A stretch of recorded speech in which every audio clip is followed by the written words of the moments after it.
You start saying yes to people you don't even know. Never met them in my life. And you're going to go into their homes. I am in their underwear drawers. I am in their medicine cabinets. I see their prescriptions. And I have their credit card. I literally, the room just talks to me. And I need you to be out of the house for a weekend. I love it, dog. Galey Alix, we are in the Peacock Lounge, which is the mezzanine of 30 Rockefeller Center. This is so cool. What's your drink? This is Welch's sparkling grape juice. Excellent. So excited. Okay, you are, I don't even know how to describe you, designer, influencer, I know you don't love that term, social media extraordinaire. You have millions of followers. How'd you get here? How did this happen? I feel a little bit like the universe has just rewarded me for working really hard, for wanting to surprise other people. Everything is done, it's perfect, and the family gets to come home tomorrow morning and see their new home. 1, 2, 3.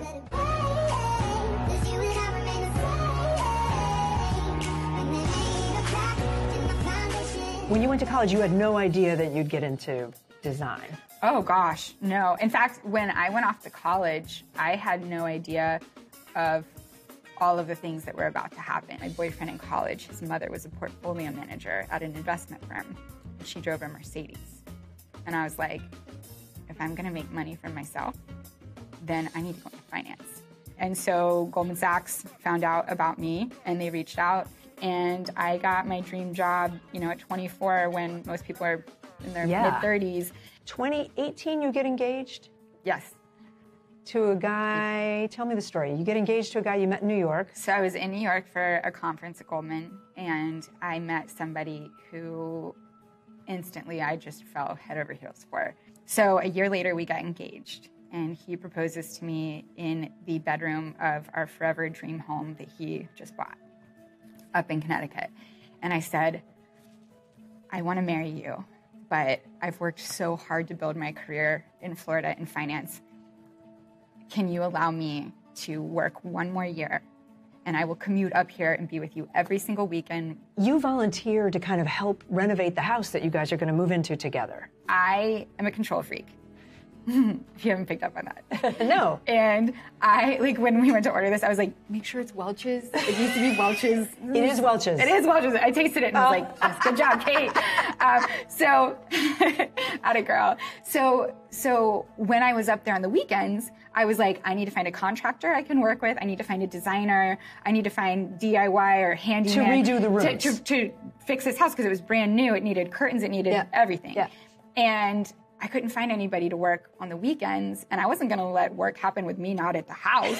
So the control freak in me was like, I'll just figure out how to DIY it myself. I would wake him up in the morning, and then I'd have the camera set up, and I'd walk him in, and I'd do a surprise reveal. The reveal. So you post all these videos, and some people watch them. Yeah, they weren't going viral or anything, but the people that were there, you know, loved them and were commenting on his reaction, how sweet it was. It's coming up on your wedding. And what happens? You tell him stuff that you hadn't told him before. I tell him stuff that I hadn't even admitted to myself ever.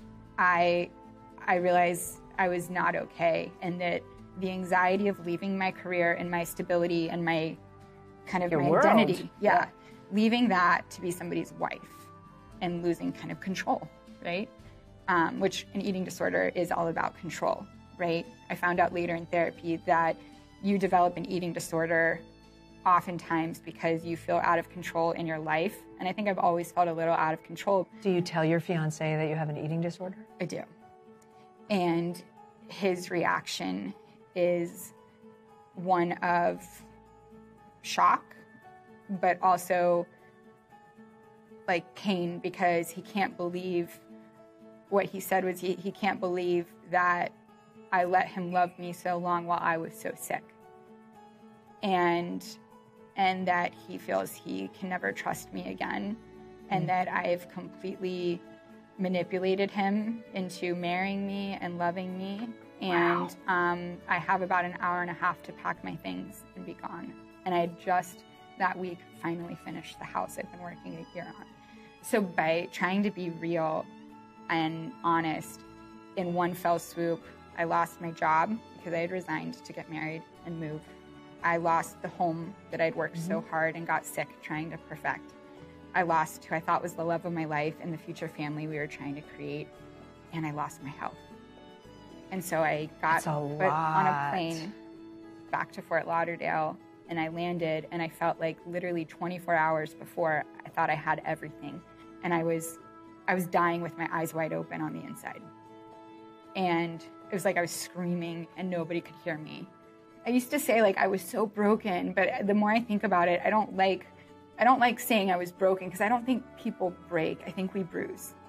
I healed by getting off of social media. I left all those videos I had made of me surprising him, of the rooms. I left all those videos up, but I deleted the app so I couldn't get in. You took yourself off social media. Exactly. Yeah. I removed myself. And so what happened getting out of therapy is I logged back in, waiting to see my 900, social media. Yeah, waiting on Instagram, waiting to see my 900 friends and family asking, where are the wedding pictures? How was the honeymoon? Where have you been?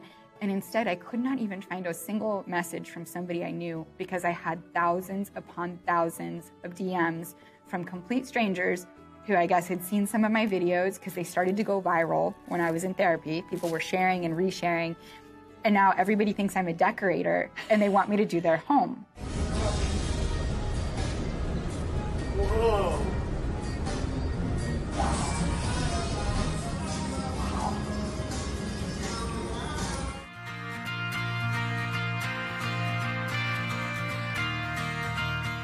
Getting out of therapy and getting these messages, I just started saying yes to strangers. You start saying yes to people you don't even know. Never met them in my life. And you're going to go into their homes. I am in their underwear drawers.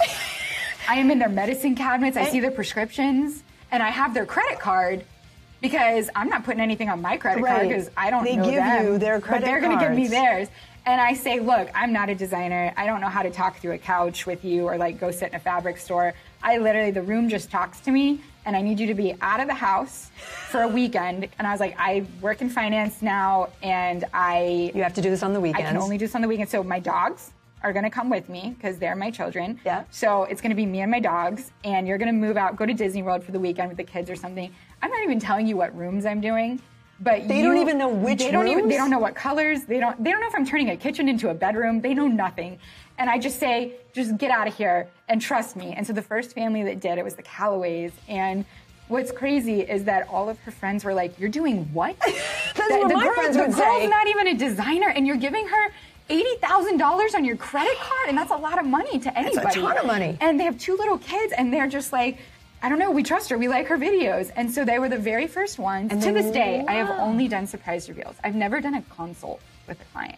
Their reaction, I've seen the video. They loved it. The kid fainted. Like, Cole fainted. He fell on the ground. And that video, and I edited the whole thing, and it got 30 million views. You edit your own videos? I have never once let anybody touch and edit on a single thing I have ever posted. I edit all of my content. It wasn't just one family. You start helping a lot of different people. Yeah. And the videos go completely viral. Yeah, it over and over and over again. Like over a few months, you suddenly have hundreds of thousands of viewers. Yeah, followers. Million. Yeah, like on TikTok, I think in the first 2 months, I got 2 million followers. And the videos were at 20 million, 30 million, 18 million. Just they kept going and people just kept wanting more. And I was like, I don't know what I'm doing, but I'm just going to keep doing it. And then the universe just kept rewarding me. And then I built out this amazing team coming in. Earlier this year, all her hard work culminated in a new design show called Home in a Heartbeat, streaming now on Max. And then we got this show, and I got this amazing production team around me, like helping, and we're all working towards this dream. Show. And now I'm here having sparkling grape juice with Kate Snow. Life is so great. Cheers.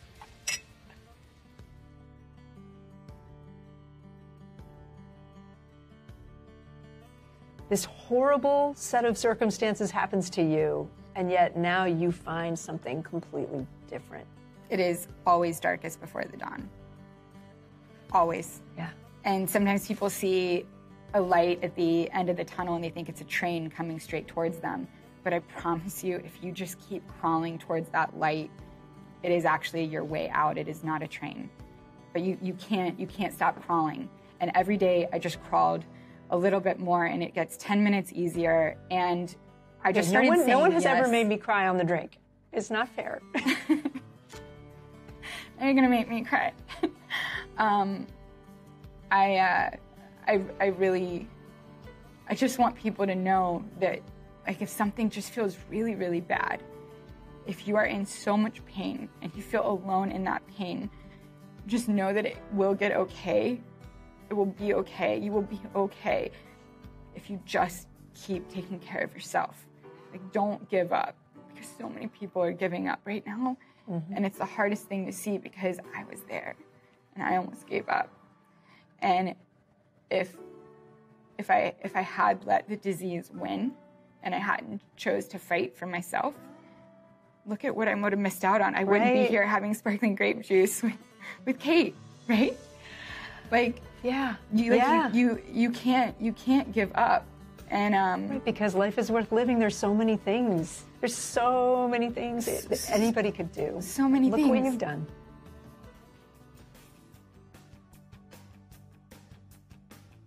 Lightning round. Let's do it. Weirdest thing about you? That I believe I gave birth to my dogs. What advice would you give someone who's been through a bad breakup? Every time you've ever felt this way before, and you felt like you couldn't laugh, you couldn't smile, eventually you did again, 100% of the time. So this time is no different. Favorite design trend you have right now? Mixing metals. I think everybody gets so stuck in, if this is chrome, then this is chrome, then that's chrome also. No, I think you need to mix metals, because it's going to make it feel more custom and unique. I think I need to not have you come over to my house. It's all matching. Just give me a bunch of grape juice and I won't even notice the pictures. Galey Alix, this has been fantastic. Thank you so much. It's wonderful meeting you. Mm-hmm. Thanks for watching our YouTube channel. Follow today's top stories and breaking news by downloading the NBC News app.